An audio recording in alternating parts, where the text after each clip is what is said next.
Hello and welcome to another episode of Embrace Your Outdoor Space.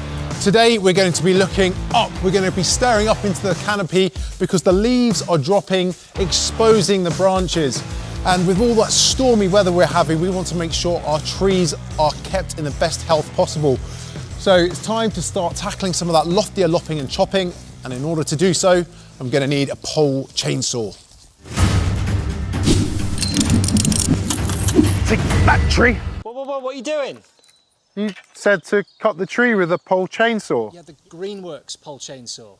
Ah, yeah, no, that makes sense. Whether you're fighting with your Fagus, tackling your Taxus, or looking to lop your laurel, one of the easiest ways to battle the branches is by using a cordless pole chainsaw. So why a cordless pole chainsaw? Well, it's all about the reach. And I don't just mean a reach up into the canopy, I mean a reach around your garden. I'm not tethered by cords and cables, and I'm not having to contend with the weight and the noise of a petrol engine. And with a petrol engine, you also get another element to the equation. You get the fumes. So this is all in all, it's a much easier to use, instant power, and that flexibility to move and cut on the go. Now, when it comes to using a pole chainsaw, it's all about safety. Whenever you're using any cutting implement in the garden, safety first. I can't stress this enough. Wear sensible clothing. If you're cutting down branches at height, make sure you've got something to protect your head. Make sure you've got something to protect your face and your eyes, some goggles or a face guard. Dress sensibly. Make sure you've got some gloves on. And if possible, grab yourself some chainsaw trousers or some good rugged work trousers, as well as some work boots.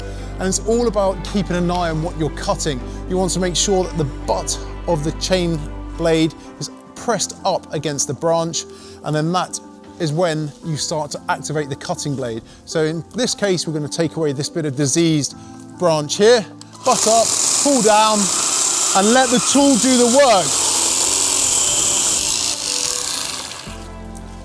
Yeah, not very dramatic, but it shouldn't be dramatic. It should be safe.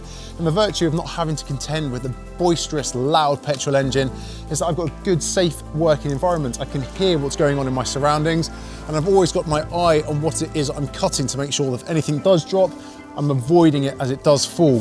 But what is it I'm actually cutting? Well, at the moment, I'm trying to cut away some of the diseased and dead or dying wood. And as you can see here, we've already got an opening on the side of this branch here, which is going to start allowing all the moisture in, all the detritus, all the leaf fall builds up into there. And essentially what happens is the branch starts rotting from the outside in. Eventually that's going to make sure that this branch either rots off completely, or worse still, falls off. And last thing I want is that when I haven't actually got a hard hat on my head. The other thing we're looking at is fungal infection as well, and that can manifest in a whole variety of different ways, particularly prevalent on your fruit trees. So if you've got a manky looking malus, this is an opportune time to start cutting back some of the more diseased limbs. And then there's storm damage to contend with. But what does storm damage look like? It will start with a fissure in one of the branches, and eventually that will open up. And this is caused by high winds or storms. As soon as that starts to split and open, that allows the ingress of moisture and the plant itself starts rotting from the inside. Now you add the weight of the canopy and the foliage come the summer months onto these branches, and that is going to split straight down the middle. And the last place you want to be is underneath when it does eventually split. So it's a great time now when you can see and identify that damage and take a preemptive measure without affecting any of the plant itself. So look, that's a prime example of a decaying branch. It's a mixture of both wind and weather, but also fungal infection as well. So that whole branch needs to come off. Just stand right underneath. It could be really good if you get that drop in. Yeah. Just a little bit more. Just a little bit more. Okay. Safety first. Now this isn't just indiscriminate felling. We're felling with a purpose.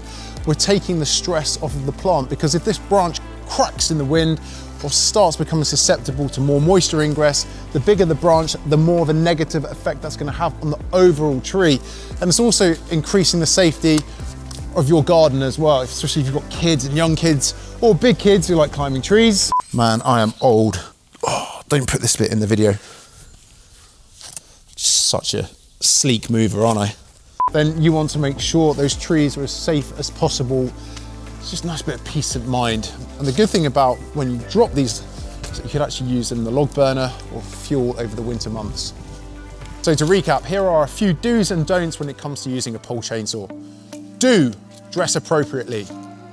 Make sure you protect your head, your hands, your eyes, and your feet. Don't get carried away. Pole chainsaws are designed to help you safely cut down branches, not entire trees. Do keep an eye on your chain oil levels. It's essential that we keep our bar and chain lubricated to maximize cutting efficiency, and you do so by simply unscrewing the cap at the top and then filling up with a good quality chainsaw chain oil. Don't stand directly underneath the branch that you're cutting. Try and keep a 45-degree angle between you and the branch. This allows you to see what you're cutting, and it also allows you to avoid any falling branches.